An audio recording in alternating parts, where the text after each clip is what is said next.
So, since 2000, the world has been hit with more than 1,700 earthquakes with magnitude greater than 5. Many happened around the Ring of Fire, located around the Pacific Ocean. In North America, the biggest threat is the San Andreas Fault line, which can create an earthquake of a magnitude higher than any other, earning it the spine-tingling nickname, the Big One. The potential destruction of California is a terrifying prospect that could have unimaginable consequences. But the Big One is just the beginning of what's to come. Bad news! Scientists have predicted an earth-shattering event that will occur in 2030.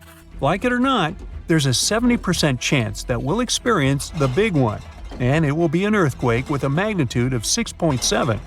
The San Andreas Fault line will cause the Big One, but what is scary is that we can't predict it. On the other hand, a massive earthquake occurs every 100 years. This means there's always time to prepare for a natural disaster. If we traveled back in time, we'd see a few significant earthquakes like the ones that wiped out San Francisco and Fort Tejon.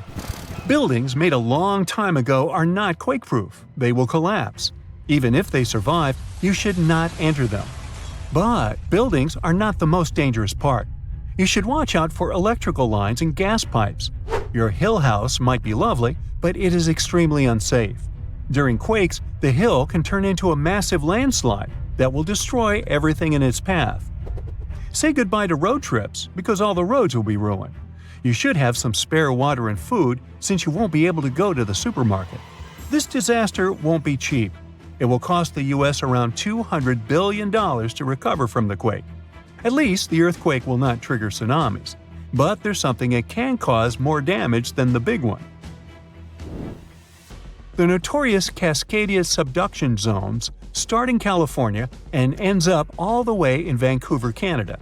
The San Andreas Fault line is nothing compared to this zone. It can wipe the whole coast off the face of the Earth, an example of hyperbole. Subduction zones are tectonic plates forced to be one under the other and constantly pulling apart. One is called the North American Plate and the other is the Juan de Fuca Plate. Zones like these are not to be messed with, since they are terrifying hotspots for earthquake activity and extremely dangerous because they cause massive underwater quakes. But they are underwater, so what can they do to us? Well, they can cause giant tsunamis, flooding cities, and destroying the coastline. Right now, the most active zone is the Ring of Fire. The Cascadia zone might be less active, but it is like a sleeping beast that can wake up and destroy everything in its path, causing a groundbreaking earthquake. The last time all this stress was released was in the year 1700.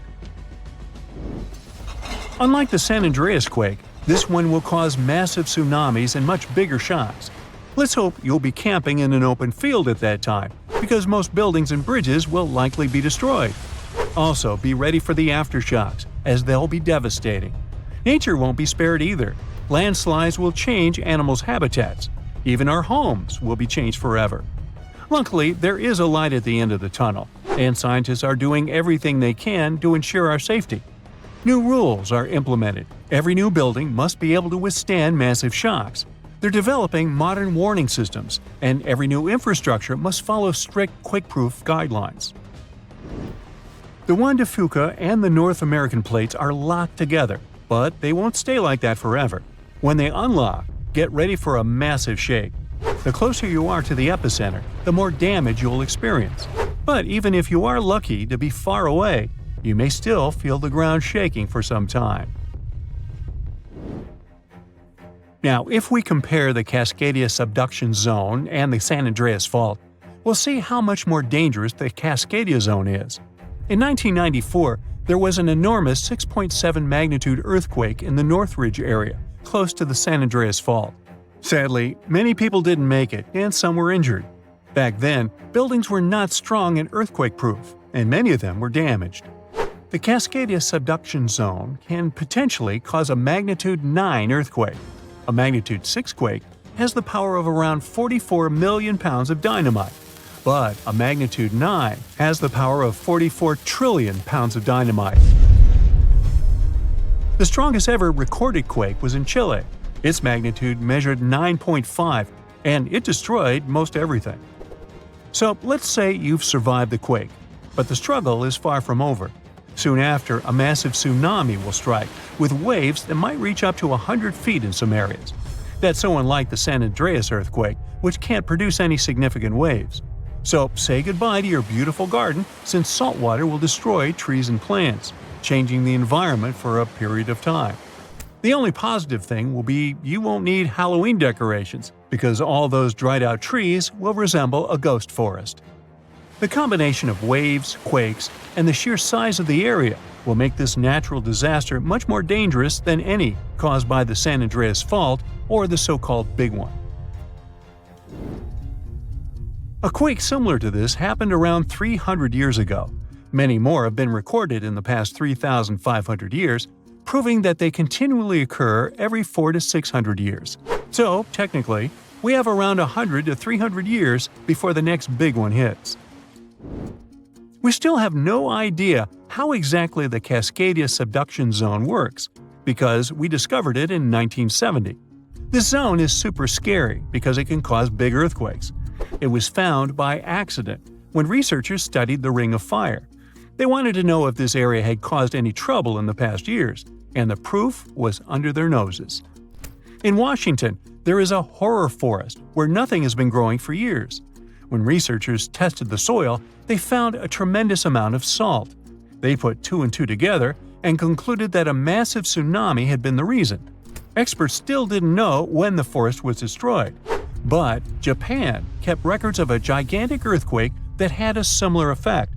It was the one that happened in the year 1700. There is a 1 in 3 chance that the next one will occur in 2050. You must know how to survive the Canadian earthquakes and make it out unscathed, so listen carefully. Those who live in this area have almost no experience with earthquakes like this one. Surviving the quake is relatively easy, but the tsunami coming afterwards is the real danger. After the shake, find the highest ground and go there. Only bring the essentials, like food and water. Yeah, leave your baseball card collection at home. After the first hit, don't try to go down. Seismologists say that most likely there will be a few more waves, and they have proven this. On the 22nd of May, 1960, seismologist Jerry Eston and his 4 friends went to Hawaii to see an expected tsunami that was to happen around midnight. They set up their gear on Wailuku Bridge with an escape route planned. This bridge had been destroyed in the previous tsunami, but the new one was much taller and better. After midnight, the water was 4 feet above the average level. The second wave hit a half hour after midnight, and the water rose another 9 feet by 1 a.m. The water started going down and dropped by 7 feet, but the horror was far from over. Next, they saw a wave that was around 20 feet tall. This shows us that tsunamis are unpredictable, and we should listen to experts to stay safe.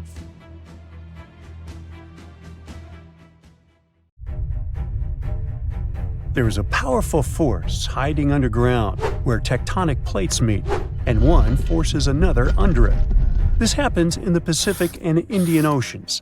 Strain builds over centuries. The tension is unbearable until the megathrust awakens.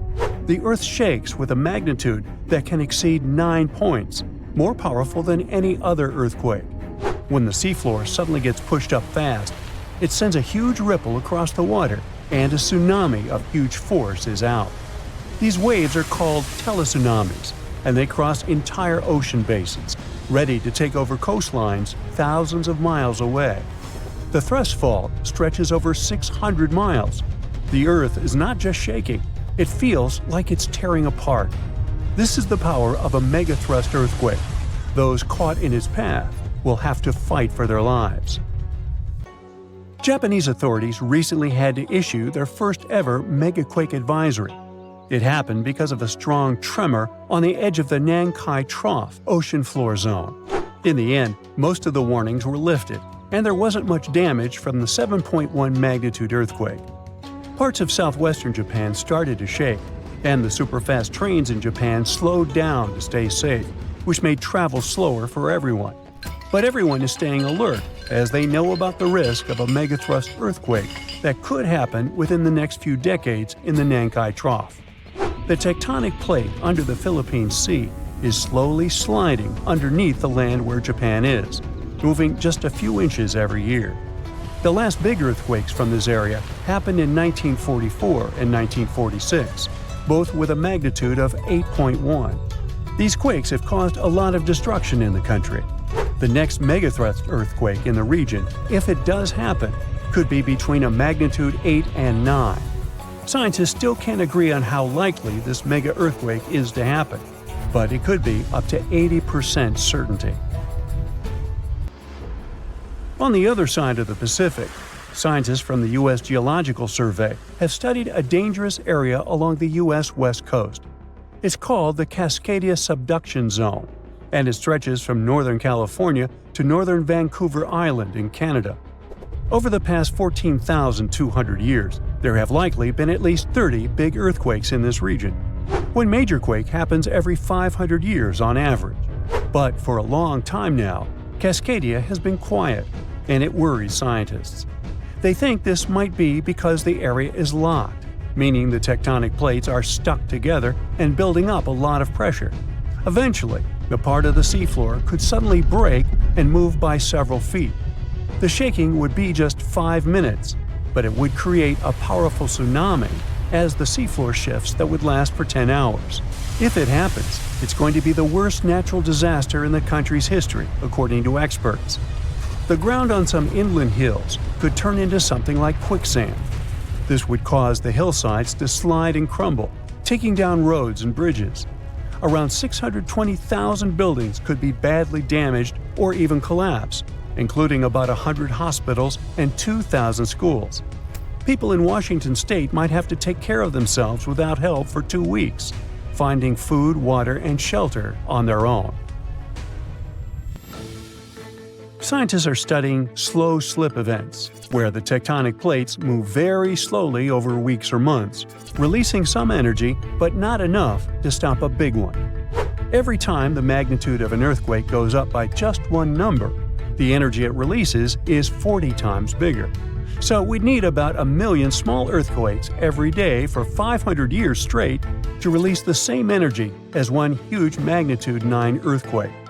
But these small earthquakes might be clues that a bigger earthquake is coming. To better monitor the Cascadia Fault, experts are mapping the fault more accurately and adding better monitoring tools offshore. Scientists receive over $10 million to install seismic sensors and seafloor pressure gauges on a fiber optic cable off the coast of Oregon. The goal is to be ready to warn people and potentially save lives when a big earthquake strikes. A sharp megathrust earthquake happened in this part of the world in 1964. It went down in history as the Great Alaska Earthquake and had a magnitude of 9.2. It lasted for more than 4 minutes, making it the most powerful earthquake in the history of the U.S. and North America. The ground shook so hard that it caused huge cracks and landslides. In Anchorage, many houses, buildings, and roads were destroyed because they weren't built to handle such a big earthquake. In some places, the land was permanently changed. For example, the coastline near Kodiak and Hinchinbrook Island was lifted by 30 feet. In other areas, like Gerwood and Portage, the ground sank by 8 feet. They had to rebuild roads higher so they wouldn't be flooded by the tide. A huge 27-foot tsunami wiped out the entire village of Chiniga. Many coastal towns were heavily damaged, not just by the earthquake, but also by tsunamis and the fires that followed. After the main earthquake, there were thousands of smaller aftershocks for months. A moderate earthquake of magnitude 4.4 shook Los Angeles in August 2024. Once it was over, the LA Fire Department checked around the city and didn't find any major damage or anyone hurt. In the nearby city of Pasadena, which is close to the earthquake's epicenter, a water pipe burst inside City Hall and everyone had to leave the building. Thankfully, there was no danger of a tsunami. The best we can do to avoid panic in such situations is to be prepared. Japan is one of the places on Earth where earthquakes happen the most because it sits on the edges of 4 tectonic plates. Around 1,500 of these earthquakes each year are noticeable. Because of this, the people in Japan have learned to live with earthquakes. The 1950 law set a rule that buildings should be able to handle earthquakes up to a magnitude 7 without falling apart. An update 30 years later said that buildings should only have minor damage in such earthquakes and still work as usual. But if an earthquake is even stronger, the law says the building's main job is to not collapse and save people's lives. At the most basic level, buildings are made stronger with thicker beams, pillars, and walls so they can handle shaking better. Another technique is placing special pads made from materials like rubber at the base of a building. Some buildings are even built on thick layers of padding that separate them from the ground completely, which helps protect them during an earthquake. A skyscraper might sway back and forth a lot, moving up to 5 feet. To stop it from getting damaged, engineers can add something called dampers every second floor all the way to the top. These dampers are like giant bicycle pumps, but instead of air, they're filled with liquid. When the building shakes, the dampers push against the liquid inside them. Even though the liquid doesn't squish very much, it can still absorb some of the shaking. When they're building tall skyscrapers, engineers try to make the structure as simple and balanced as possible.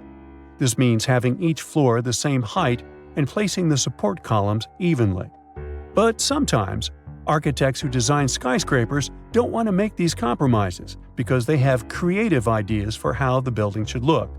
Then they have to find compromise solutions. For example, Tokyo's Skytree Tower, one of the tallest buildings in the world, is designed in a futuristic style but also includes special features to protect it from earthquakes. It has a central pillar, like in traditional Japanese pagodas, and seismic dampers that help absorb the energy from an earthquake, keeping the building safe. A magnitude 15 earthquake has the potential to completely destroy our planet and evaporate all the water in a matter of seconds, leaving Earth uninhabitable. Over 500,000 earthquakes happen annually, but none have a magnitude of 15. 90% of quakes occur in the terrifying Ring of Fire zone located around the Pacific Ocean. The ground there is like jello. It shakes almost constantly. The most powerful earthquake to have ever struck Earth had a magnitude of 9.5. That much power can lengthen or shorten the day. But there's probably an earthquake in the confines of your own home now caused by a speck of dust landing on a table. But it has a power of negative 15 magnitudes. Earthquakes happen when tectonic plates move. They're like Lego pieces that are not properly secured, and when they move up, down, or hit one another, the ground also moves, triggering earthquakes. This tectonic energy acts like a battery. It stores energy for a long time, up to 500 years. When this stored energy is released in a sudden burst, the consequences are horrifying. Even the strongest structures submit to this relentless force that leaves a trail of destruction in its path. In some instances, earthquakes can even trigger tsunamis, amplifying the chaos. Such a crazy amount of power can split the ground open and cause severe damage. The strength of an earthquake is measured by the Richter scale, but now it's being replaced by the moment magnitude scale. When there's an earthquake, we hear about how strong it is. It's usually from 1 to 10. Luckily, we haven't had a Richter scale earthquake yet. The most powerful earthquake to have ever happened in modern history occurred in Chile in the 60s. It was around 9.5 on the Richter scale, and it altered Earth's rotation and messed up the length of the day by around 2 milliseconds. It also triggered a massive tsunami and affected a vast area of 155,000 square miles. The Richter scale doesn't actually have a limit. Still, anything above 25 doesn't need measuring because if that ever happened, we would simply turn into dust, and nobody would care to measure this disaster. As we said, the strongest earthquake had a magnitude of 9.5. If this magnitude had been just 0.5 stronger, it would have created a ruptured line 2,174 miles long. That is almost 7 times the size of Wyoming. A magnitude 11 earthquake would create a crack halfway around the world. Massive tsunamis would hit coastal areas, destroying everything, and Earth would get into a massive environmental crisis. If you love hiking, you would have new mountains to explore. created by the terrifying earthquake.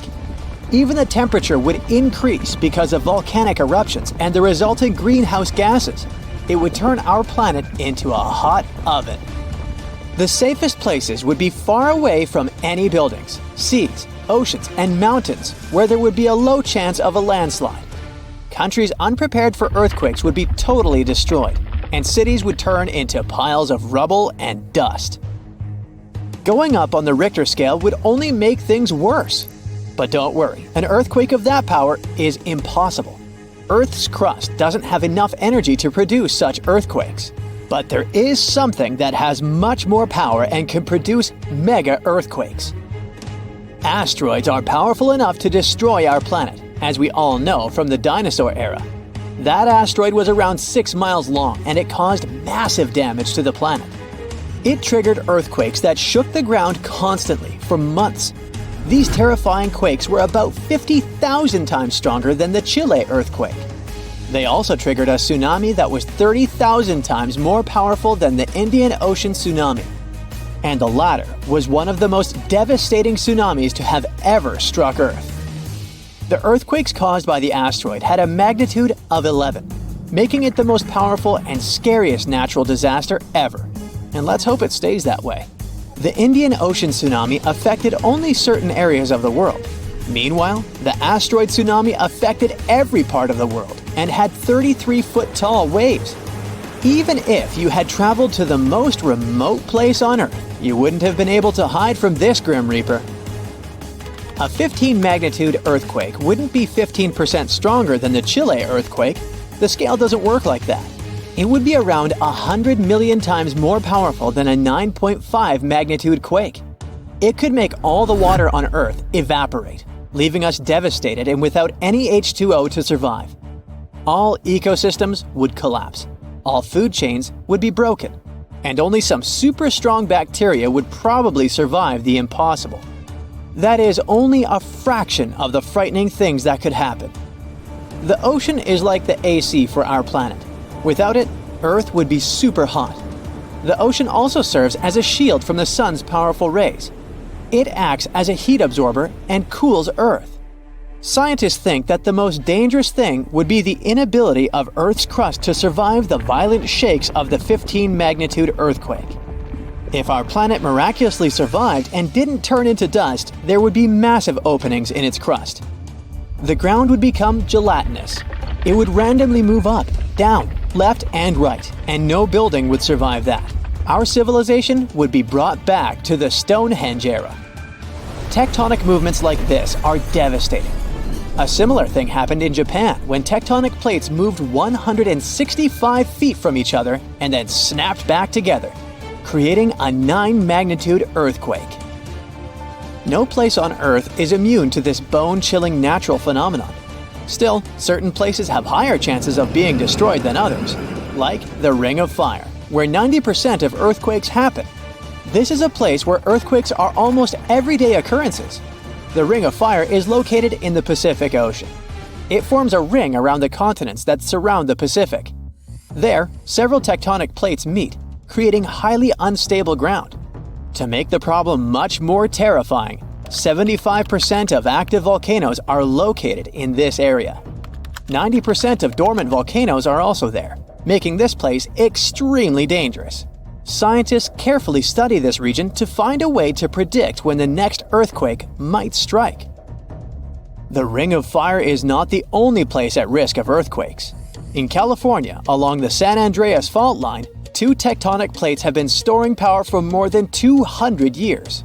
The San Andreas Fault is 715 miles long and has the potential for a massive earthquake. This region has its fear of violent earthquakes like the one that happened in San Francisco in 1906. It had a magnitude of 7.8 on the Richter scale. Scientists' predictions are terrifying. They say that the chance of a 6.7 magnitude earthquake is very high in the area. If all hell starts to break loose, you should know how to survive. Avoid anything that might fall on you, like windows, closets, or unstable ceilings. The official phrase from emergency experts is drop, cover, and hold on. Stay low to the ground. Hide under something stable like a table. and remain there until the shaking stops. Make sure to stay in your shelter for another minute or two, just in case there are aftershocks or loose debris. Use your nose and smell for gas. If you do smell it, don't turn the lights on or do anything that might ignite it. Stay strong and be safe. An earthquake in Indonesia began in 1829 and lasted a mighty 32 years. It reached its climax in 1861 and hit a magnitude of around 8.5. It was caused by the tectonic plates below the island slowly clashing against each other. Researchers discovered that the quake had been building for some time after analyzing the coral in the area. They found it was being periodically exposed to the open air. That was caused by the gradual earthquake moving the land up and down. Scientists call these decades-long silent earthquakes slow slip events. A single lightning bolt can warm the air to around 54,000 degrees Fahrenheit. The heat makes the air expand quickly, creating a shock wave or boom, which we know to be thunder. There are close to 3 trillion trees on Earth. That translates to roughly around 422 trees for every person.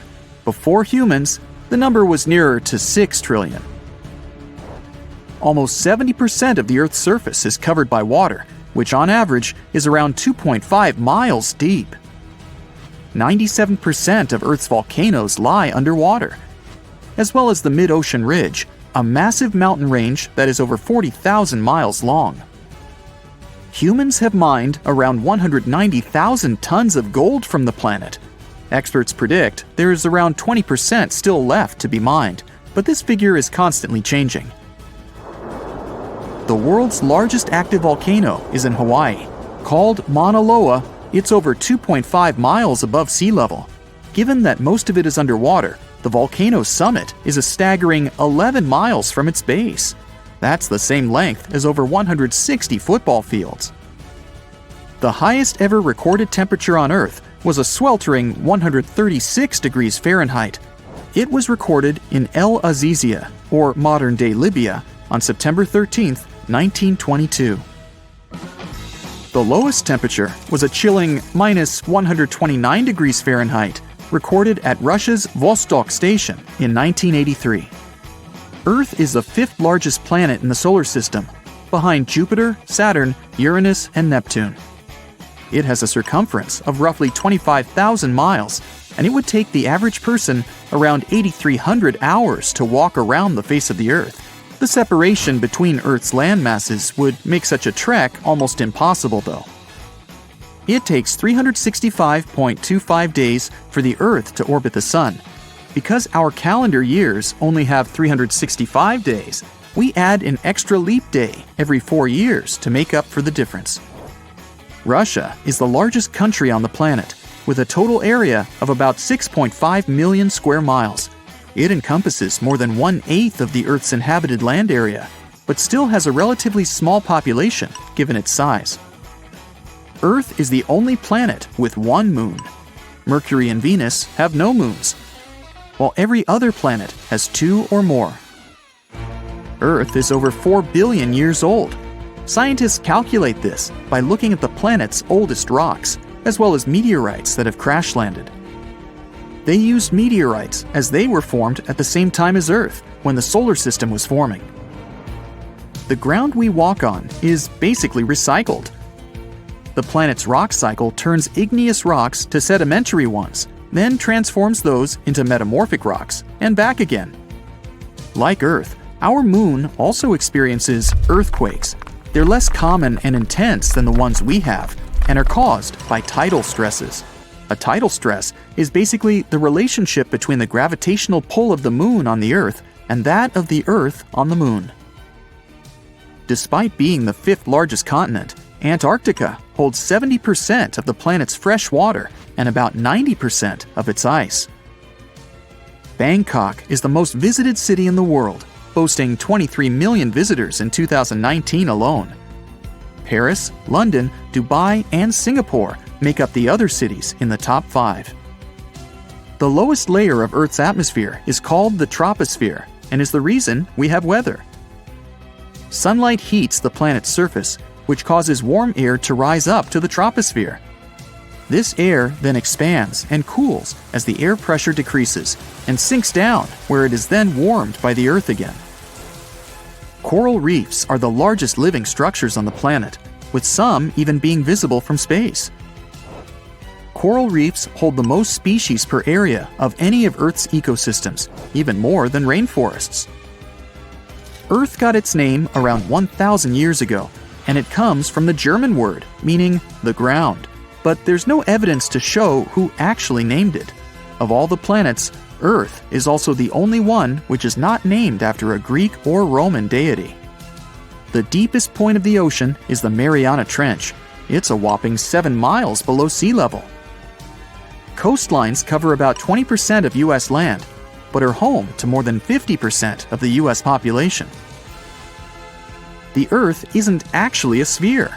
It's more like a squished ball that bulges at the equator.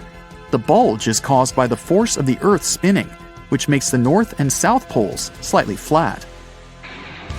The Earth spins on its axis, which is basically an imaginary straight line.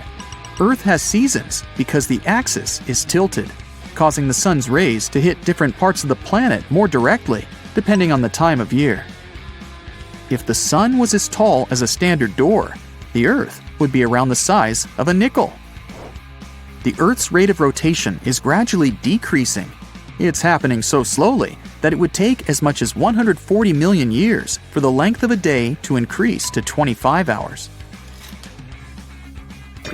Get equipped for any season with brand new Brightside merch. Click the link and grab your print. The biggest animal on Earth is the Antarctic blue whale. It can reach lengths of 100 feet and weigh up to 400,000 pounds, which is around the same as 33 elephants. The temperature at the center of the Earth is around the same as the surface of the Sun, at almost 10,000 degrees Fahrenheit. Earth is around 10,000 times older than humans. Earth is around 4.5 billion years old, whereas humans have been around for, at most, 450,000 years. There are around 34,000 known species of fish. The actual number is way higher though, as a whopping 95% of our oceans still haven't been explored. America's Route 66 is longer than the journey to the Earth's core. The distance to the core is roughly 2,000 miles. Route 66 is almost 2,500 miles. The Earth is made up of 3 main components: the crust, the mantle, and the core, which is divided into the outer core and the inner core. Scientists have estimated that there are around 8.7 million species on the planet. Out of this, between 1 to 2 million of these species are animals. But roughly 86% of land species and 91% of fish have yet to be discovered by humans. Ancient astronomers used to think that the Earth was the center of the universe. For 2,000 years, they believed the Earth to be static, while other bodies traveled in orbit around us. In 1543, Copernicus published his sun-centered model of the solar system. Earth is the densest planet in the solar system. The density varies across its different crusts, but the planet's average density is just over 3 ounces per cubic inch. Mount Everest is the highest point on the planet. Its peak is the highest altitude above sea level at around 5.5 miles. Each year, 1 septillion crystals of snow fall on Earth. That's a trillion snowflakes. Snow covers about 31% of Earth's land area each year. Of Earth's water, only around 3% is fresh water. The other 97% is salted. Of that 3%, about 2% is frozen in ice and glaciers. So, less than 1% of the planet's fresh water is actually in lakes, rivers, and underground. The world's largest inland body of water, or lake to us normal people, is the Caspian Sea. It has an area of 140,000 miles squared. The world's deepest lake is Lake Baikal in Russia and is 5,300 feet deep. Earth's atmosphere is roughly 78% nitrogen and 21% oxygen, with small amounts of water vapor, carbon dioxide, and other gases. No other planet is believed to have this much oxygen, which explains why Earth is the only planet where life has been discovered so far. Apart from the Moon, there are 2 asteroids in co-orbital orbits with Earth. sometimes called Earth's second moon. 3753 Cruithne is an asteroid that looks like it's following the Earth in orbit, but it's actually following its own path around the Sun. 2002 AA29 is another asteroid which makes a horseshoe orbit around the Earth that draws it close to the planet every 95 years. You have friends over for dinner. You set your drink on the counter and go help your friend set out some desserts. When you get back, you notice the liquid in your cup. It's sloshing around and the ice cubes look like ships on a rough sea. Now you feel it too. On the ceiling, the chandelier is swinging like mad. Then you hear someone scream, "Earthquake!" The house and everything in it is rocking back and forth. You try to run for cover, but the shaking keeps you stuck in place, fighting to keep your balance. The cabinets look possessed, and glasses and dishes fly out and smash on the floor. The bookshelves topple over, and everything hanging on the walls sways and falls off. You duck under the dining room table, trying not to get hurt on all those broken dishes. Yeah, you've been through earthquakes before, but none like this. Checking your phone? Typical, no signal. You can't believe what's about to happen. The screams get louder, and suddenly the whole house collapses. The biggest earthquake ever recorded happened in Chile in 1960. Disaster came in the afternoon, just when everyone was out enjoying themselves. To cause serious, life-changing damage, you need to have a magnitude of around 7 or so on the Richter scale. This one was 9.5. This part of Chile is smack dab on the so-called Ring of Fire, the most active volcanic and seismic area in the world along the Pacific Rim. The initial shaking lasted around 10 minutes, and after 2 days, many aftershocks were still strong enough to set off a volcano in the south of the country. But that's not where it ended. The earthquake unleashed a series of tidal waves all over the Pacific Ocean, with some reaching over 80 feet high. The waves and earthquake were so strong that they even affected Hawaii, Japan, and the Philippines. It caused around $500 million $1960 worth of damage. Many were left homeless. Much of their infrastructure was smashed too. Buildings as far as the eye could see were toppled, and debris piled everywhere. Scientists estimate that this earthquake was so powerful, it shifted the Earth's axis, making our days 1.26 microseconds shorter. That might not seem like a lot, but think about it. Just one natural disaster was strong enough to make time move. Many of the coastal cities were flattened and floods were widespread. The economy spiraled downward. According to studies, if this earthquake happened today, it caused more than $20 billion in damages. So what would happen if an earthquake twice that size hit without warning? For starters, you'd likely feel the effects even further away. Tidal waves wouldn't just hit the coasts of Japan and the Philippines. They would move even further to China, Korea, Vietnam, and even Australia. And those waves would be significantly higher than 80 feet, perhaps double that. That's like 8 giraffes piled on top of each other, surfing your way. If you lived by the coast, you'd notice the waves.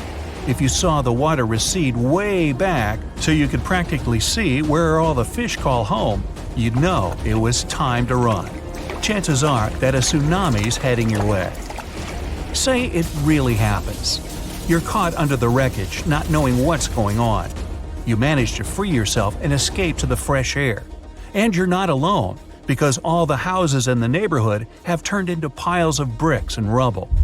The bridges have also collapsed, leaving people stranded on either side. You look around, dust yourself off, and rush to find help.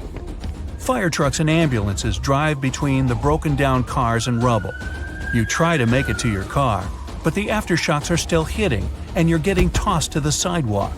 With all the cell towers down, you can't call anyone on your phone.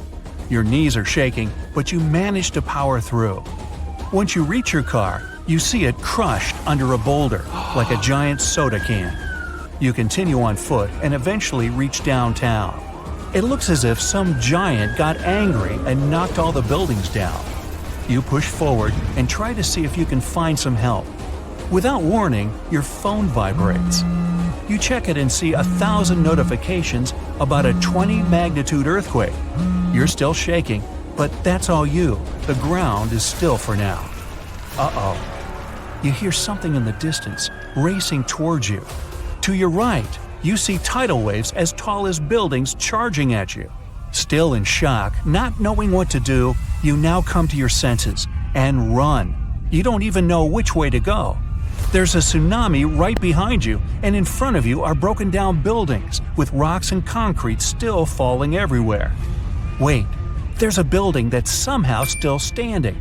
You need to get on top of that thing. You reach the elevator, but it's jammed. Not surprising. You bolt up the stairs as fast as you can, tripping on broken glass and plaster, but always managing to get back up. You look out a window and see the water. It's so close. You're nearly at the top. A few more flights and… whoosh. The water forces its way into the building and drags you down at least 2 floors. You can barely see anything. Still, you know you must swim up. But the water keeps forcing you downwards. After about 30 seconds, you manage to swim your way out and continue climbing to the top. You scramble to the top floor and collapse on the roof. You're safe for now. The tidal wave is still going strong, plowing its way through the ravaged city center. Your phone is now waterlogged and useless. You have a perfect 360-degree view of your town covered in water and debris. The ground starts to shake again. Maybe you'll just sit around until this is all over, waiting for the rescue helicopter. But then, a loud explosion that almost breaks your eardrums shakes the ground even more. Off in the distance, smoke is rising, and soon it covers the entire sky. Darkness hides the morning sun. That's when you can see lava shooting up into the air and landing nearby. The lava forms into a river, flowing its way into town block by block. With this much seismic movement and the high intensity of the earthquake, the world's tectonic plates have shifted so that magma is pushing its way to the surface. From the earth, steam begins to vent. Then the heat hits you. You see the magma cover the ground like a blanket, eating up every car in its way. What's worse is that the magma is melting the foundations of the buildings that managed to withstand the earthquake and the tsunami. The buildings in the distance are now sinking and collapsing into the raging lava pool that's replaced your town. One by one, every building descends. That means, the building where you're standing is also swaying. It's about to fail. That's when you see the light. You look up and see a helicopter above in the distance. You wave your arms, run around, jump, anything to get noticed.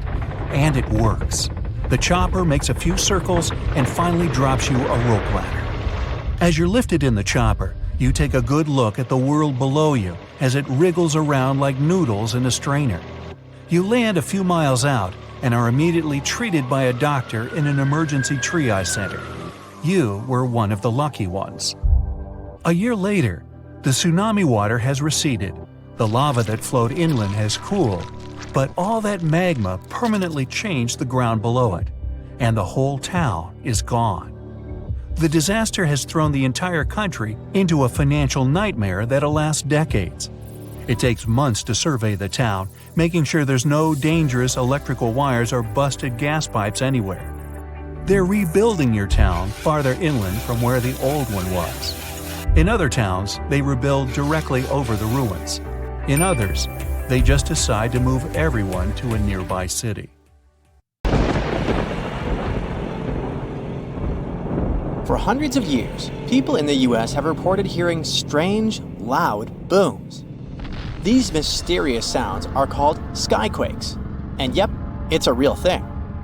If you've ever heard a loud, distant booming noise that definitely wasn't a thunderstorm or a car engine backfire, congrats, it looks like you've experienced a skyquake yourself. People report them all around the globe, from the US to India and Japan. They go under different names, and we still don't know why exactly they happen. Sometimes these booms come together with earthquakes. People heard them during the New Madrid earthquakes in the early 19th century and up until January 2020. Those who've experienced them describe skyquakes as a rushing or rolling noise. Famous American writer James Fenimore Cooper described it more poetically as the lake speaking to the surrounding hills, which send back the echoes of its voice in accurate reply. Sometimes these mysterious booms happen in cold weather instead of during earthquakes. One of the skyquake hotspots is near Lake Seneca in New York. They call them the Seneca guns. The booms can be so loud that they shake windows and doors. Back in August 1886, after an earthquake in Charleston, people heard these noises for several weeks, happening at the same time as many aftershocks from the earthquake. In 2020, scientists from the University of North Carolina looked at old news pieces, especially from North Carolina, where people have often reported these sounds. They hoped to match the noises with earthquakes data, but they didn't find any link between the sounds and earthquakes. One of the researchers said they believe the noises are happening in the air, not underground. The team looked at infrasounds, which are low-frequency noises that humans can't hear. They found signals lasting 1 to 10 seconds that matched the times when people reported hearing the booms, but nothing is certain here.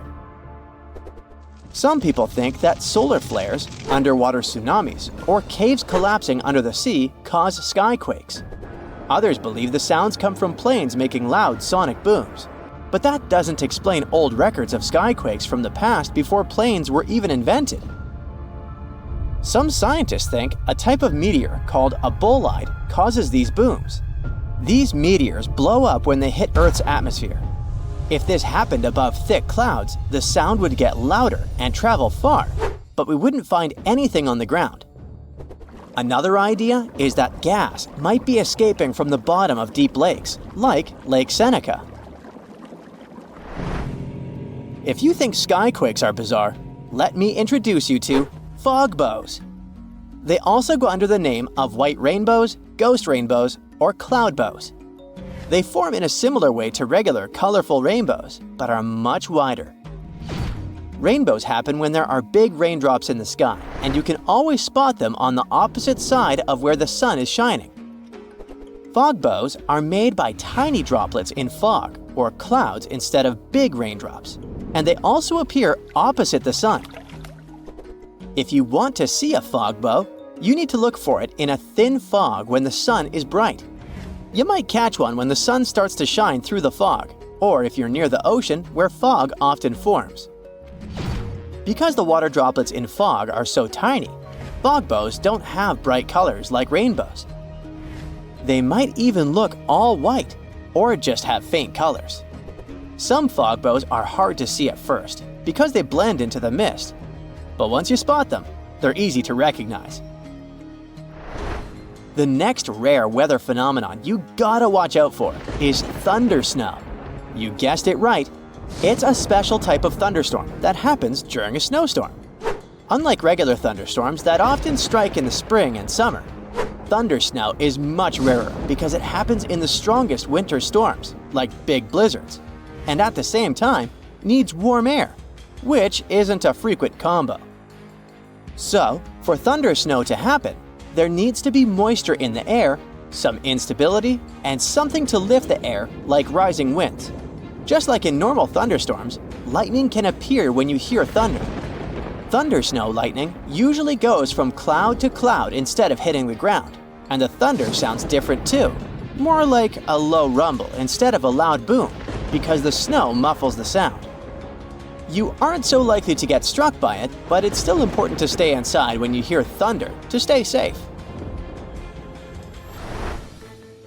Northern Lights fans, this one is for you. Scientists noticed a new kind of glow in the sky that looked like a purple streak. They nicknamed it Steve as a joke, but later gave it a more scientific name: Strong Thermal Emission Velocity Enhancement, Steve for short. Steve is actually a fast-moving stream of super hot gas that always moves west and only shows up before midnight. They wondered if something like Steve could happen after midnight, but moving in the opposite direction. And now, scientists think they found the anti-Steve by looking at data from a research station in Norway. In December 2021, they took a picture of a bright purple streak stretching for 620 miles in the sky, and it only appeared after midnight. Satellites from the European Space Agency also measured the conditions in this part of the sky and found that the ions were moving eastward. Steve's late-night twin hasn't been officially named yet, but it would be cool if it was called Sam, which is short for Steve after midnight. If you've ever seen snow on a sunny day when falling from the sky without a single cloud, it must have been diamond dust. It's a special kind of weather with millions of tiny ice crystals forming close to the ground. These ice crystals float slowly in the air, kind of like how dust floats in your house. When sunlight hits these crystals, they sparkle like diamonds. Unlike regular snow, diamond dust can fall from a cloudless sky, which is why they sometimes call it clear sky precipitation. It happens because of temperature inversion. Normally, it gets colder as you go higher up from the ground. But in a temperature inversion, the cold air stays near the ground, and warmer air sits above it. The warm air has more water vapor, and when it mixes with cold air near the ground, it turns directly into ice crystals, and diamond dust is born. For this to happen, the air near the ground has to be really, really cold, way below freezing temperature. Diamond dust can fall for days, but it's so light that it usually doesn't pile up on the ground like regular snow. A fall streak hole, also known as a hole punch cloud, is next on our list. This big circular or oval-shaped gap sometimes appears in certain clouds.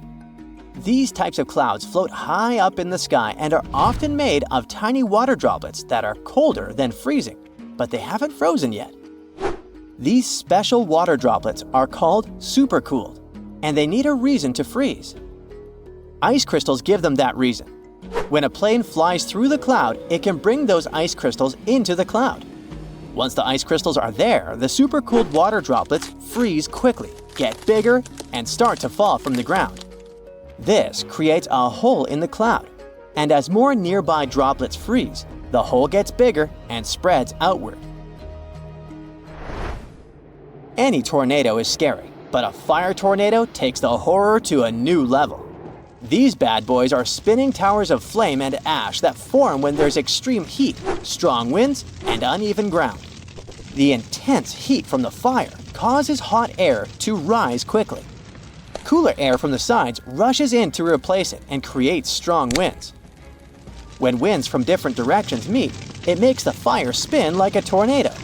It gets stronger and can even create its own weather. It pulls in flames, ash, dirt, and anything in its path.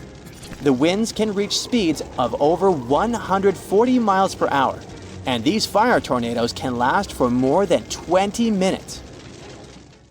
When you mention your plans to travel to Tristan da Cunha, the chances are your friends won't even know where this remote island is located. No wonder. Tristan da Cunha is considered the most remote inhabited archipelago in the world, with the nearest populated land, St. Helena, around 1,500 miles away. There are only 229 people living on Tristan da Cunha now. In such a close-knit community, everyone is someone's cousin, uncle, or maybe just a friend, but everyone knows each other for sure. There are as few as 10 last names on the island, representing just 10 families. Getting there is quite an adventure. There are no airports on the island, which means your journey will be primarily by sea. Typically, it requires a days-long voyage from South Africa. Only 3 ships regularly service the island, with fewer than a dozen trips each year. Some cruise lines may include it in their itineraries, but travel arrangements must be made well in advance, due to limited berths available on the ship from Cape Town. And you'll also need landing permission. While Tristan doesn't have traditional hotels, there are several guest houses, and you might also have the chance to stay with a local family. They will provide you with a place to sleep, 3 meals a day, and laundry services. 88% of what you pay goes directly to the island family, and only 12% is tax. By the way, the accommodation is surprisingly affordable. It was around £65 for a full board in 2024. Yep, they do use sterling, being a part of overseas British territory. But there's also this local currency called St. Helena Pound, used at parity with sterlings. By the way, it's only been around 80 years since the island started using actual money. In 1942, the naval station began paying cash wages, and it helped Tristan Islanders to move from a barter economy to a cash-based system, and allowed them the novelty of making their first cash purchases. Just a heads up, pack everything you might need before you go, as you definitely won't come across Walmart there. I mean, don't get me wrong, there's a supermarket and all, but it's just not the way you're used to, with endless shelves displaying endless oversized mayo jars. Tristan's Island store, often referred to as the supermarket, lacks plate glass windows and flashy advertisements, and let's be honest, it looks like an abandoned barn from the outside. Still, it plays a crucial role in providing essential goods to complement locally produced foods and woolens. If a resident wants to buy something, they must place orders months in advance for items that arrive with incoming ships. The store operates Monday through Friday. Today, the islanders continue to cultivate their own crops and raise livestock. The supermarket has become a vital source for other essentials like flour, sugar, and a variety of groceries including frozen bread and products typical of the UK or South African supermarkets. And even though the island's economy relies heavily on fishing, especially rock lobsters, islanders are largely self-sufficient. Let's move to another destination that's super hard to reach, but this time it's a level up in difficulty.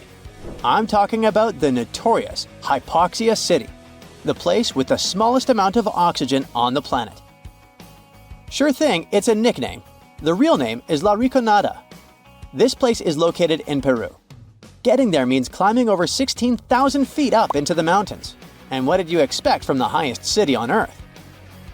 Despite its hard-to-reach location, it houses way more people than Tristan da Cunha, between 30,000 and 50,000. And while the island in the middle of nowhere looks idyllic, the Peruvian city of La Rinconada has very different looks. The urban layout features predominantly low-rise residences, where essential services are limited. La Rinconada is without a reliable supply of running water and lacks a sewage system. The community does not have a waste collection service, which forces residents to either burn or bury their garbage. Moreover, up until the early 2000s, La Rinconada did not have access to electricity. Most things, including the most essential foods, must be brought here from outside. Despite originally being a minor city, right now it has a wider range of activities to make your living. Some people are busy with trading, food, clothes, you name it. Others provide services, and some people even open public restrooms. Architectural-wise, La Rinconada has very little to offer. The pattern is quite predictable. Huts made from corrugated metal that are unstable and rusting. The choice of materials is dictated by practicality. These metal sheets are the lightest and easiest for miners to transport to the glacier. Unfortunately, the homes lack proper insulation, leaving residents shivering in the cold even though they have access to wool from local sheep, which is an excellent insulator. Sturdier rock homes exist but are rare, typically inhabited by wealthier miners. While the architecture might not be particularly captivating, the vistas certainly are. In nearly every spot in La Rinconada, a glance upward reveals La Bella Durmiente, or Sleeping Beauty, a massive glacier towering over the town. Getting to La Rinconada is very hard. First, you'll need to fly into Alejandro Velasco Astete International Airport in Cusco, Peru. Once you're in Cusco, you can catch a train or a bus to Puno, which is right by Lake Titicaca. Here's where it gets a bit tricky. The only way to really get up to La Rinconada is by hitchhiking or finding a ride into the mountains. There might be some buses, but they don't run on a set schedule. If you're up for it, you can rent a car, but be warned, the roads can be pretty rough and tricky to navigate. So a little extra caution goes a long way on this adventure. Unlike Tristan da Cunha, where they adopted cash back in the 1940s, La Rinconada doesn't rely much on it. The economy of this place is based mainly on gold mines. The mines are unguarded, unregulated, and often dangerous. Miners work for 30 days under a cachorreo system, where on the 31st day, they're allowed to take as much ore from the mine as they can carry as a form of payment. La Riconada has no bank, but it has many storefront fund transfer agencies, which miners use to wire money to their families. Still, they never know how much they're gonna send. Our next destination is Svalbard, a place that might seem unwelcoming due to its climate. But locals embrace everyone with open arms. No visa is required if you want to visit or even work there. Located near the top of the world, Svalbard offers a unique and remote charm. The capital, Longyearbyen, is home to a fascinatingly diverse community, with over 50 nationalities represented among its 2,400 residents. You might even spot a polar bear wandering into town on occasion. The living space is compact. There's just one grocery store, and the streets are numbered instead of named, adding to the town's distinctive feel. Longyearbyen also boasts a university center with around 300 students. Interestingly, every student must learn to use firearms for safety in the surrounding wilderness.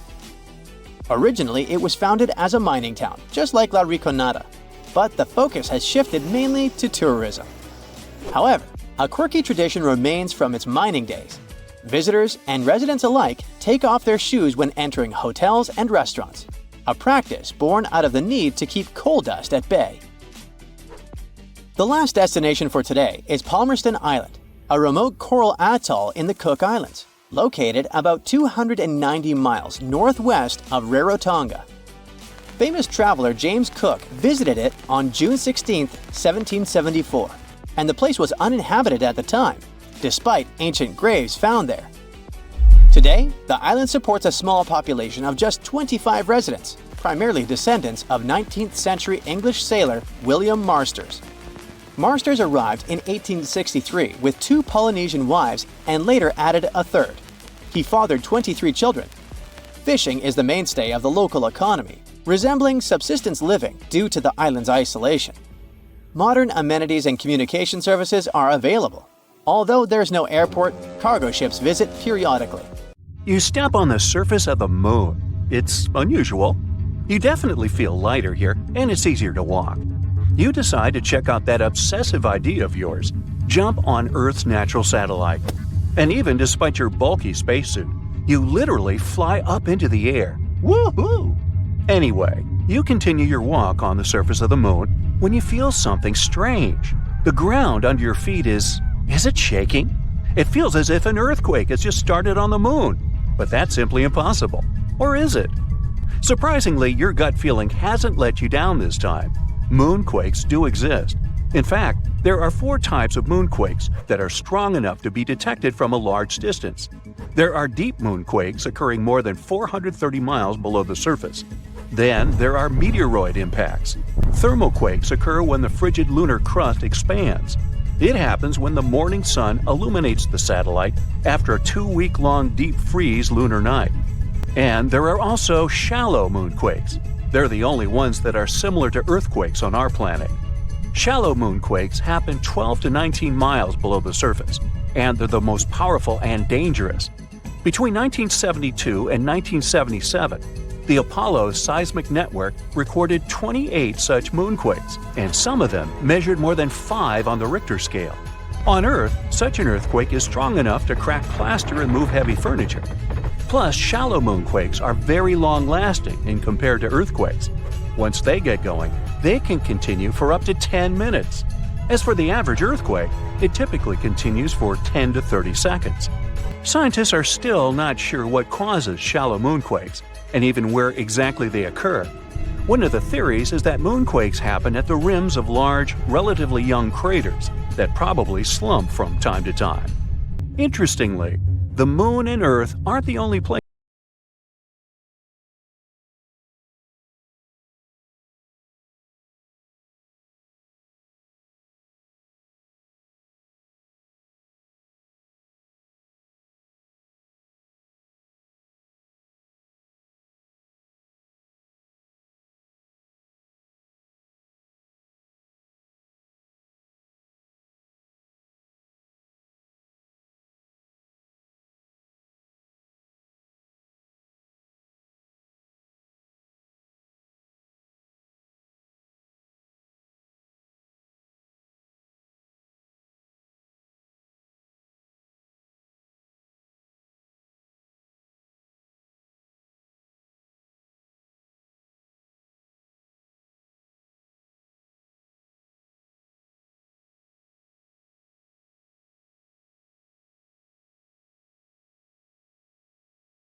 of when an earthquake might occur. Earthquakes can be triggered by volcanic eruptions or, let's say, meteor impacts, but most of them are caused by the movements of our planet's tectonic plates. Earth's surface consists of 15 to 20 constantly moving tectonic plates. Pressure increases when they shift, and this can make the crust of our planet break. San Francisco is moving toward Los Angeles right at this moment. The speed of its movement is about 2 inches per year.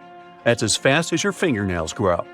It's happening because the two sides of the San Andreas Fault, which is the continental fault extending 750 miles through California, are slipping past each other. So, in several million years, Los Angeles and San Francisco will be neighbors.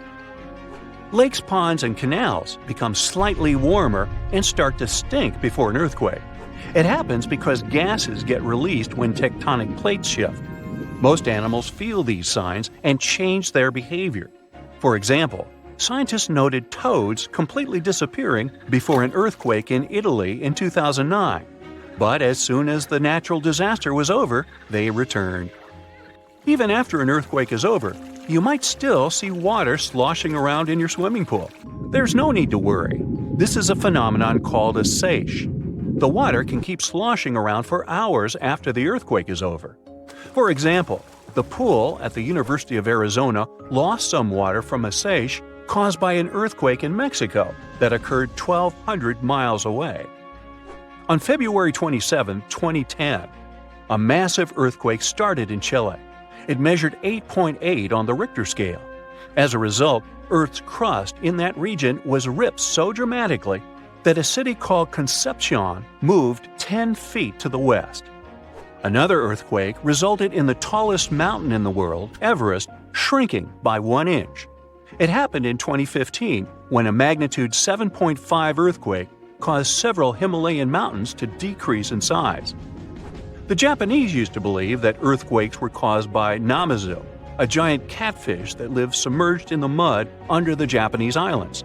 The fish would thrash about, causing seismic activity. As for the ancient Greeks, they were sure that a powerful sea deity, Poseidon, produced earthquakes by hitting his trident against the earth when he was angry. According to Hindu mythology, 8 elephants hold Earth in place. They are, in turn, balanced on the back of a ginormous turtle, standing on the coils of an even larger snake. And every time any of these animals moves, an earthquake occurs. You come to sunny California and go for a hike in the San Lucia Mountains. There, you have a strange, unpleasant feeling, as if someone's watching you. You look around but don't see a single soul. That's when you glance at the tops of distant mountains in front of you and your heart skips a beat. Up on the peaks, you can see the outline of a giant humanoid figure, arms stretched out with a magnificent full rainbow circling it. This mysterious figure is dressed in all black. You can't make out any facial expressions or detail, but you can see it moving. Then it vanishes right before your eyes. Congrats! You've just witnessed the Dark Watchers, a phenomenon that's been terrifying hikers in the California mountains for over 300 years. Even now, scientists can't give an exact explanation for this mysterious appearance. What we do know is it's completely natural. Probably. One theory claims that there are no silhouettes at all. The human brain just thinks up images created by shadows the clouds cast on the mountains. Over the centuries, people share stories about this legend, and their minds begin to show it, building recognizable objects.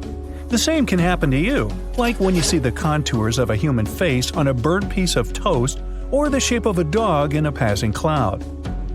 The most accepted scientific explanation is what's called a Bakken specter. It's when sunlight gets bent by drops of fog or clouds.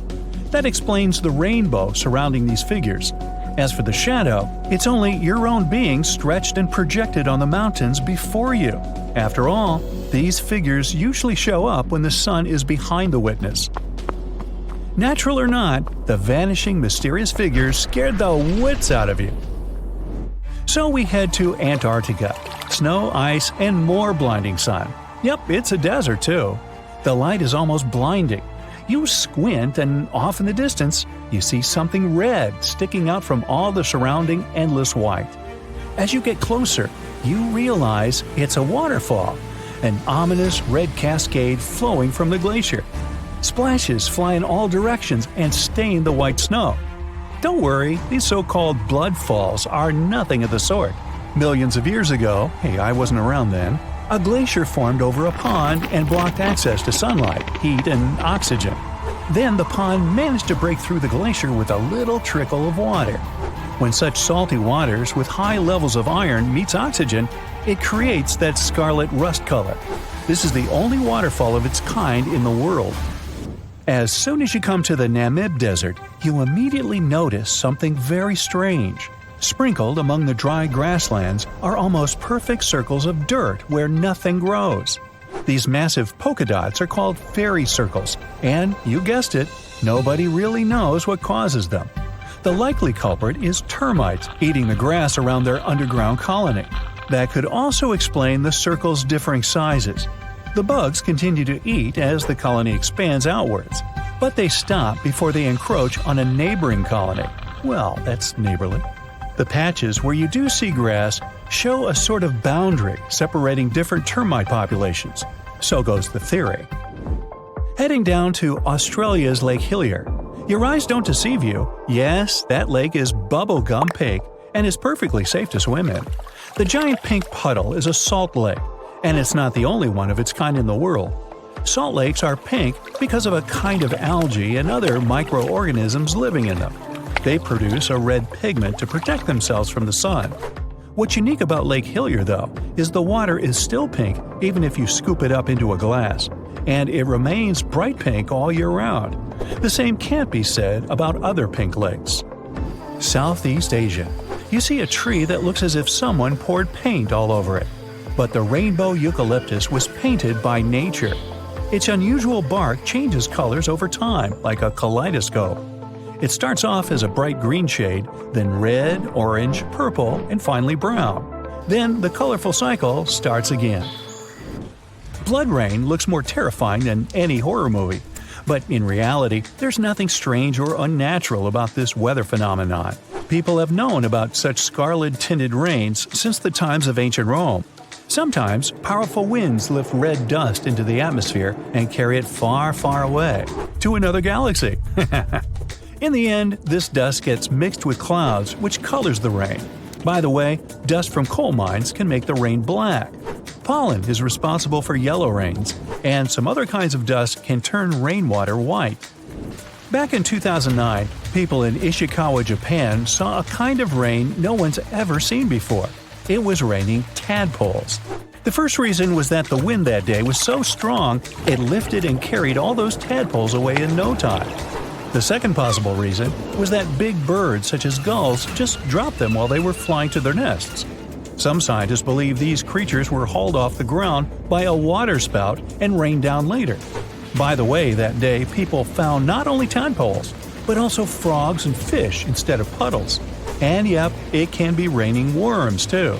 Some people claim they've seen snake rains. Yikes! And instead of common raindrops, people have watched translucent jelly-like blobs falling down from the skies. Now, Australian spiders are notorious, and to frighten people, they've even learned how to rain. Spider rains are a pretty common thing in Australia because of ballooning. They climb up trees, then spin strands of silk, and that's why the wind can carry them away. Usually people don't notice it, but when it's wet, hundreds of spiders climb up to more desirable places. People say that when it rains or snows, it's possible to see spiders literally drift down on those webs as if they were balloons. If you ever travel to the Mekong River, you'll probably have a chance to see glowing balls rising up from the water and beelining straight into the air. The locals call these the Naga fireballs. Sizes may vary, so these reddish balls can be as tiny as a cherry and as large as a watermelon. During the night, you can see dozens and sometimes even thousands of fireballs. Scientists don't have any solid explanation why it happens, but it's probably flammable gas released by the marshy environment. Still, a local superstition claims it's all because of a giant serpent living in the Mekong. Now, shelf clouds look like something from a sci-fi movie. They form when warm and moist air gets caught in a thunderstorm updraft. These ominous clouds most often mean a storm is coming. Breathtaking rainbow clouds appear on top of cotton-like puffy clouds after thunderstorms. The puffy clouds are low-altitude ones. When the water vapor they contain condenses, the resulting droplets act like prisms. This forms multicolored caps over the clouds. Morning glory clouds are extremely rare. They look like massive tubes stretching across the sky. Most researchers agree that these clouds appear when an updraft squeezes through the cloud. This creates the signature rolling appearance. The cool air at the back of the cloud makes it sink downward. The best, but not the only place to see morning glory is Australia's Gulf of Carpentaria. If you decide to travel there to see these clouds, choose a period from late September or October to early November. Huge white lumps over your head are called mammatus clouds. They make you believe the sky is falling. Most clouds form when air rises in the atmosphere, but not mammatus ones. They appear when moist and cool air goes down and mixes with dry air. The result? Unique puffed rice clouds. By the way, if you spot this phenomenon, bad weather is just around the corner. Whoa, mama! If you get to the bottom of the Caribbean just off the coast of Cuba, you'll see circular columns, paved floors, symmetrical stone structures. That's what the Cuban underwater city looks like. Why was a large city abandoned? Lots of people believe the ruins once belonged to a long-forgotten civilization. But scientists have their doubts. They claim the lost city is nothing but a natural phenomenon that appeared about 5 million years ago. Such disc and donut structures often occur around the areas of the seafloor where natural gases break free. Those who have ever heard an annoying sound a kettle makes when the water is boiling can imagine what the whistle sounds like. Even though this noise isn't as blood-curdling as some other unexplained sounds, it doesn't make the whistle any less mysterious. It's incredibly elusive. In 1997, only one underwater microphone was able to pick it up. At that time, researchers didn't manage to pinpoint the source of the noise. The most likely cause of the unusual sound is the eruption of one of the submarine volcanoes. But once again, there's not enough proof to make sure. Tunnels, metro, underground systems, and even secret passageways to the houses of the rich and famous. Why else do we need tunnels, you may wonder? To hide. Many cities have underground tunnels and even underground doppelgangers. Now let's make it clear.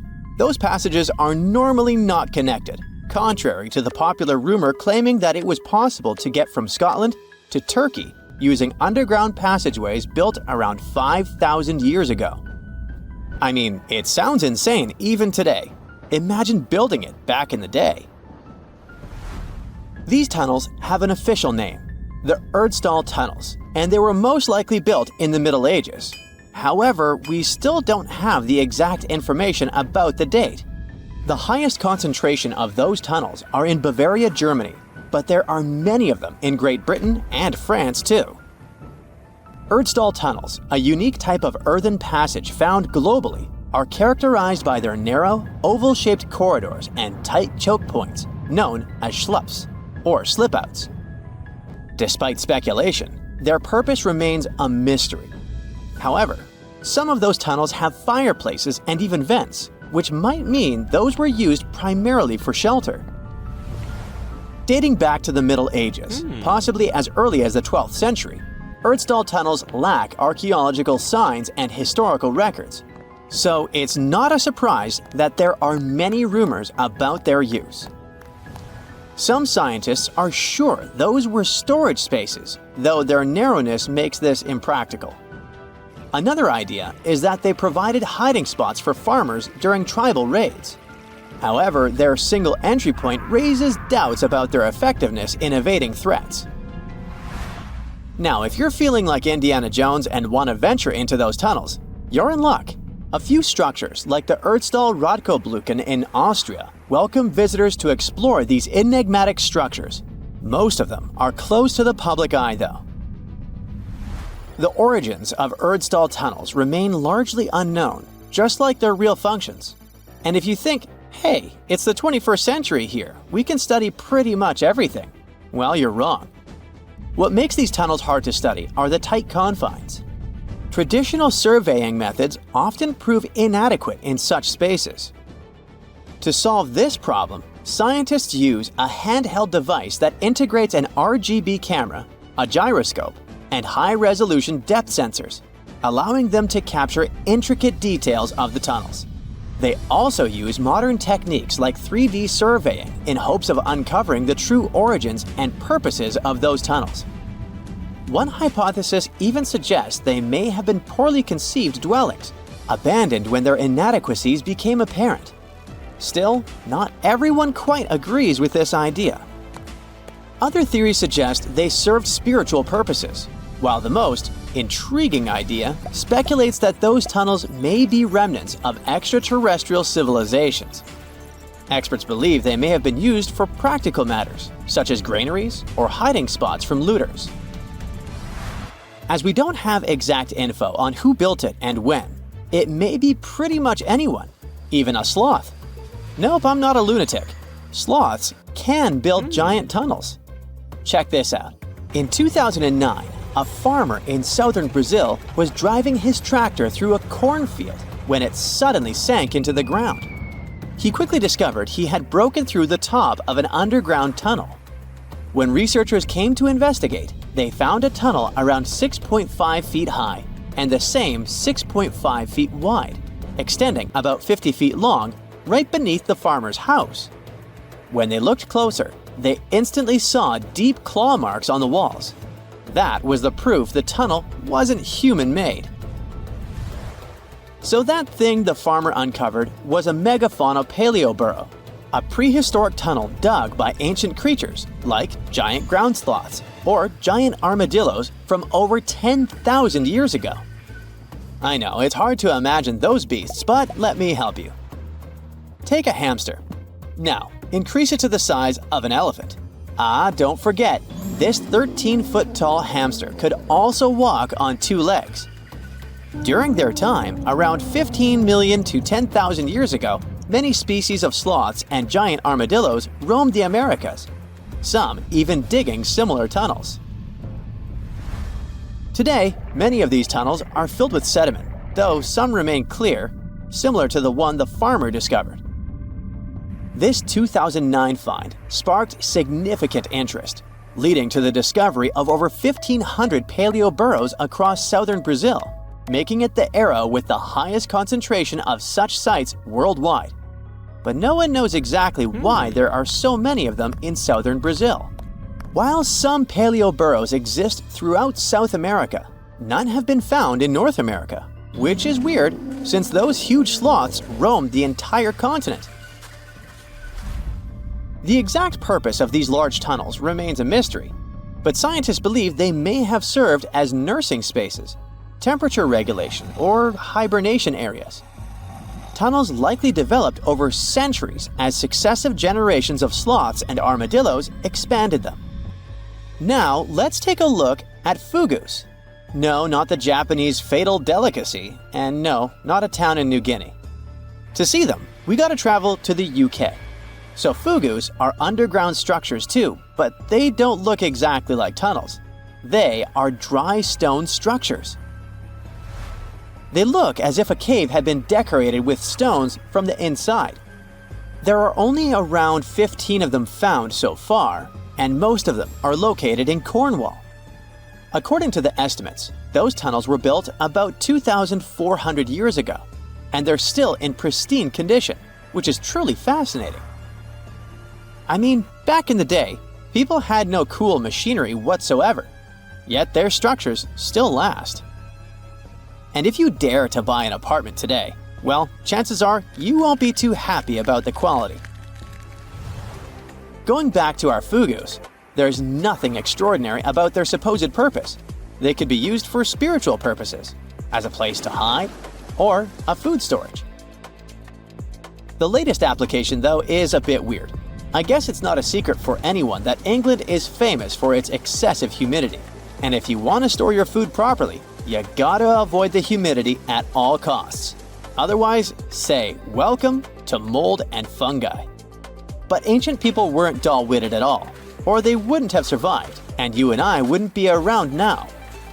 So they might have adapted those fugus to store just some products, those that already had natural molds in them, assisting in the preservation of perishable food, like milk, butter, and cheese. But hey, those are just speculations. The true reason why they were built remains unknown. What makes fugus unique is that they are intentionally built tunnels, not just excavated mines like those in Wales. They were crafted by digging deep trenches, lining them with stone slabs, covering them with capstones, and then filling over them, all of which took significant time and effort. Still, no matter how hard those were to construct, cities around the globe are often built over intricate tunnel systems, each unique to its location. For instance, Paris is famous for its extensive underground quarries, which were abandoned years ago, but still pose a risk of collapse in certain areas above. London boasts one of the largest tunnel networks in the world, including many that were specifically created for military purposes. In New York City, there are rumors of secret tunnels, while Los Angeles has old tunnels from the Prohibition era used for speakeasies. Many other cities also have their share of enigmatic tunnels, and surprisingly, Florida is no exception. It happened in the year 2011 in Ybor City. Near a former post office, flooding uncovered something weird, a section of an unknown structure. Back then, people didn't pay much attention to that, so it took another 7 years to discover something truly fascinating. This historic neighborhood was founded in the 1880s, but it remained unknown until 2018 that it also has a hidden tunnel network. We only learned of it because of renovation work. The exact purpose, of course, is unknown, but most scientists are pretty sure that they serve to connect to early gaming spots and the port of Tampa. Figuring out how extensive the tunnel network is tricky. In 2018, a historic home in Seminole Heights revealed locked doors leading to tunnels from the 1920s. One local even said he traveled through a tunnel for 20 minutes. Rumors suggest some tunnels connect to the Hillsborough River and Ybor City. Research is ongoing, but no new info has emerged yet. You rub your eyes, trying to make sense of everything. Perfect circular holes in the bottom of the ocean floor off the coast of Big Sur in California. You have no idea how this happened, even though you're a marine biologist who's been practicing it for years. You go through some of the old records and find out that these holes have been around since the 90s. In 1999, a ship-mounted sonar conducted a survey and found 5,200 of these pockmarks, or large holes over 500 square miles, on the ocean floor. They look like moon craters underwater. You contact your team and get the robot ready to go down and explore the scene and bring back a few samples. You and the team drive to the coast and hop on the boat. You're sitting inside controlling the robot with a joystick. Your teammate sets the robot in the water and drives it down. Everything seems normal near the surface, but as the robot goes lower, the pockmarks start appearing. A bunch of boats swift past you, making you lose your balance and focus.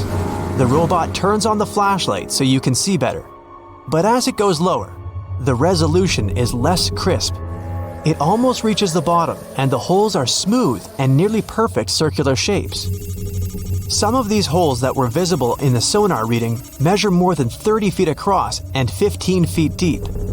You show the rest of your teammates the images, and they're shocked.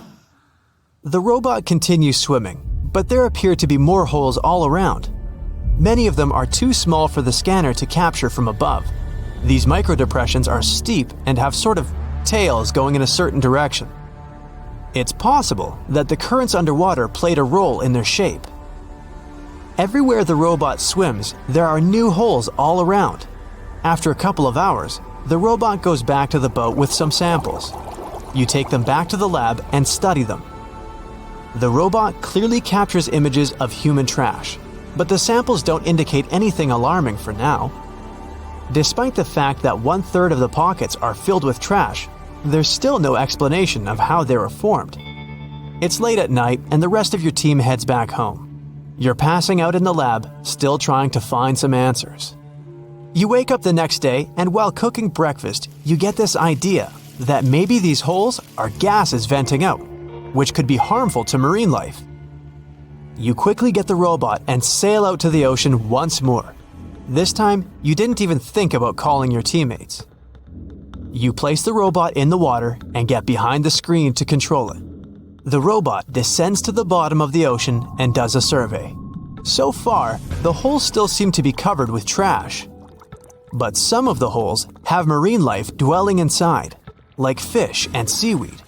After much scanning, it doesn't look like they're producing any bubbles, which means there aren't any gases venting out, but you're determined to find them. After a while, you reach one of those large pockmarks, and the robot starts scanning around. You find some bubbles coming from a source, but the robot can't reach it. It swims around trying to find a spot, but nothing. You bring the robot back to the lab and work on it. You attach some mechanical arms on it that can lift things and move them. You bring the robot back down to the same spot, but the bubbles aren't as frequent as before. You use the arms to move some of the trash and find out that the bubbles are being produced by a group of crabs chilling next to a pile of plastic. Bingo! The bad news is, you still don't have a clue why the microdepressions and pockmarks exist. As you try to control the robot to go back to the surface, an octopus wraps its tentacles around it, pulling the robot down. You struggle with the controls and push it to maximum power, but the suctions of the octopus are too strong to break off. It's a game of tug-of-war with the octopus and your robot.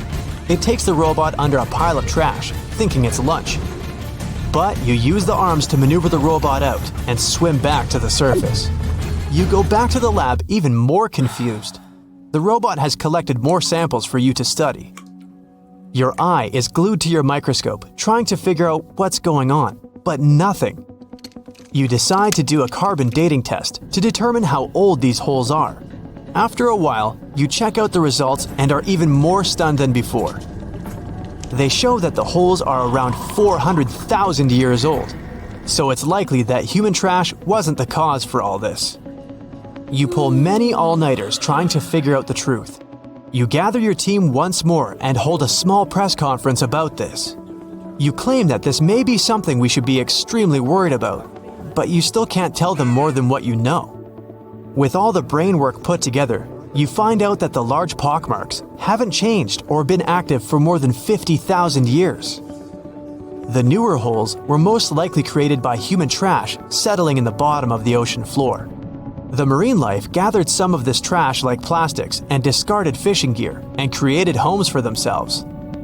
This is why around 4,500 of the holes are newer and have trash in them. But it still doesn't answer why the holes appeared in the first place. You're back to square one. The only way to see what's really going on is to clear up the trash from underwater and study them. The story makes headlines in the local community and catches the attention of a cleanup crew. You organize a trip to the ocean and begin the extraction of all the trash. Many cleanup boats arrive and everyone drops down a net to collect the trash. You send down the robot once more to make sure the nets are hitting the right spot. As most of the trash is being collected, many marine life animals scramble and try to find a way to escape. Everyone makes sure not to hurt them. After a couple of weeks, all the holes are cleared up from the trash. You do another sonar scan from the surface and can see the holes clearer than before. But you still don't have an answer for this. You do some more research trying to see if any other holes appeared around the world. On the other side of the country is a mysterious blue hole off of Florida's Gulf Coast. You catch the nearest flight to Florida and make an appointment with the scientists in charge of the expedition. Blue holes are underwater sinkholes that open below the seabed. Just like on the surface, the underwater world also has sinkholes. This one is called the Green Banana and is 150 feet below, and the hole is 435 feet deep. You dive with some special gear with the rest of the team to a barren ocean floor, and the hole is right there in front of you, looking like an oasis in the desert. You and the rest of the scientists are surprised by the diverse marine life dwelling within. Some sea turtles swim past you, and even sharks. These ones don't harm humans. Halfway through, you reach a narrow path, which makes it difficult for humans to pass through. But everyone is careful. There are corals, sponges, mollusks around the corner. You collect some samples and go back to the lab. Blue holes in general are richer in nutrients than barren lands and host plenty of unique marine life. They're quite common and don't pose any sort of threat to anyone. After making the connections, you don't think the holes off the coast of California have anything to do with blue holes. The mystery goes on. The strongest earthquake ever to strike east of the Mississippi River that happened over 200 years ago was never over, according to some scientists. Most earthquakes last seconds to minutes, and the official record breaker so far is a silent one in Sumatra that was going on for 32 years. This slow slip event triggered a massive quake and a tsunami. So if it's true that the New Madrid earthquake is still sending aftershocks, we'll have a new top name for this sad list. The earthquake started in December of 1811 with a powerful quake in a sparsely populated part of northeast Arkansas. They felt the shaking almost 1,000 miles away in the White House, and the tower bells were ringing in Boston, even further away. It even made the mighty Mississippi flow backward for a few minutes over new waterfalls formed by shifted ground. The town of New Madrid, Missouri, completely disappeared in the disaster.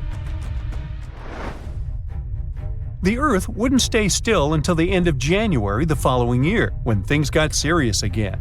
A massive quake hit, this time near the junction of the Ohio and Mississippi rivers, right in the Missouri boot heel. Geologists believe it was a rupture on the New Madrid Fault, putting even more strain on the nearby Reelfoot Fault. Just when people thought it couldn't get worse, another 2 weeks of trembling passed, and the Reelfoot Fault snapped deep beneath New Madrid. Down in Tennessee, about 15 miles south of New Madrid, the ground uplift created Reelfoot Lake. Steamboats were chugging along the river, with thousands of trees floating and acres of woods torn apart by the quake. In St. Louis, Missouri, which is 160 miles away, buildings were badly damaged, and chimneys fell in Cincinnati, Ohio, 400 miles away. People all the way in Montreal, Canada, over 1,000 miles away, felt the earthshake. Seismologists have registered about 200 small earthquakes in the New Madrid seismic zone every year since 1974. Some researchers believe that up to 30% of those were aftershocks from those big quakes back in 1811 and 1812. In parts of the U.S. where there's not much tectonic action going on, these aftershocks could keep rumbling for years, maybe even centuries, after the big ones hit. Aftershocks are the Earth's way of releasing all that built-up stress from the main quake. When the ground shakes from the first earthquake, it puts a lot of pressure on the rocks nearby. And when those rocks can't take it anymore, they crack, causing even more shaking. That's the aftershock. And they can be pretty intense, especially right after the main quake, but weaken over time. Not all scientists agree that contemporary earthquakes have to do with those from 200 years ago. We mostly associate faults with those lines where Earth's plates meet. But there's a whole network of those right under the center of the North American plate. They're like relics from 750 million years ago, when North America was part of a supercontinent called Rodinia. When Rodinia started to break up, it left behind these rifts, weak spots in the Earth's crust that run deep beneath the modern Midwest. It could explain the earthquake action. An international team of geologists decided to take a fresh look at 3 major earthquakes that shook North America and end the debate. They used a new math method called the nearest neighbor. It says that if earthquakes are too close in space, time, and magnitude to be independent background events, then one is assumed to have triggered the other. Depending on how you look at the numbers, somewhere between 10 to 65% of the recent quakes in the region could be aftershocks of those historic earthquakes. And a huge quake that hit Charleston, South Carolina at the end of the 19th century might explain up to 72% of the earthquakes in the area since then.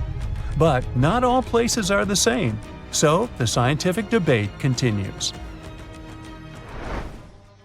In 1774, British explorer James Cook noticed a glow in the distance. It was the volcano of Mount Yasur in Vanuatu. This bad boy had been spewing lava and ash ever since, and it's quite likely that it's been doing that for way longer. The volcano has been sitting at alert level since October 2016, which means things are really unsettled around there. They've even marked off a 2,000-foot radius around the crater to keep people safe. There have been low to moderate outbursts, shooting out ash, gas, and steam, and some bigger blasts throwing stuff outside the crater.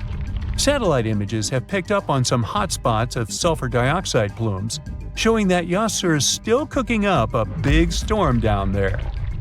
Stromboli, one of the volcanic islands near Sicily, officially has the Guinness World Record as the longest continuously erupting volcano.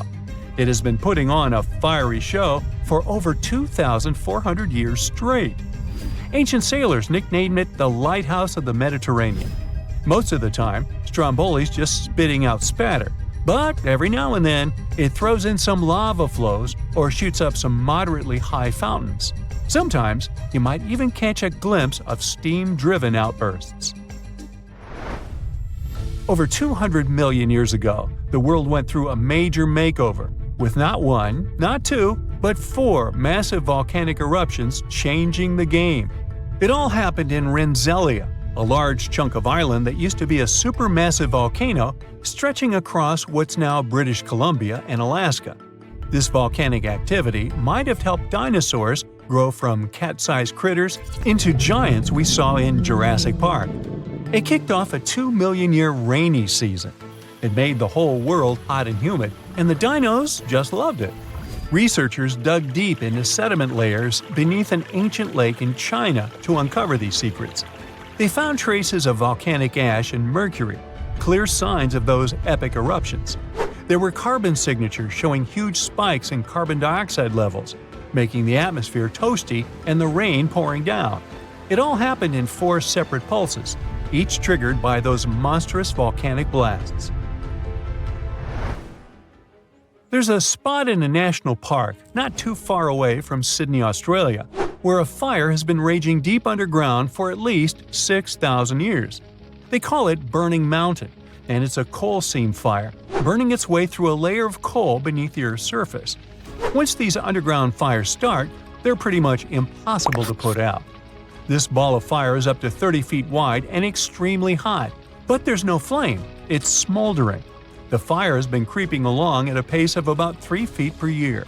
A local farmer first spotted it in the 19th century and thought it was a volcano. The people who have lived here for ages believe this place is sacred. They've used it for cooking and crafting tools, and tell that it started from a widow's tears or the torch of a hero. But experts think it could have been a lightning strike or coal heating up like a summer barbecue from the interaction with oxygen. Some say it might have been burning since before the dinosaurs roamed the Earth. No one knows exactly how long this mountain will burn or in what direction it'll move. Right now, the coal has enough oxygen to burn for centuries or even millennia without human intervention. The fire is heating up the mountain like a giant oven, making it crack and crumble, inviting in more oxygen to feed on. Even if humans decide to take action, these coal seam fires need truckloads of water and liquid nitrogen to tame them. Several years ago, explorers noticed that the smolder was creeping close to a cliff overlooking a little river. And depending on what the coal seam decides to do next, we could see some dramatic changes here in the coming decades. There could be flames with much more heat, or the coal seam could go deep, extinguish itself, and smolder out.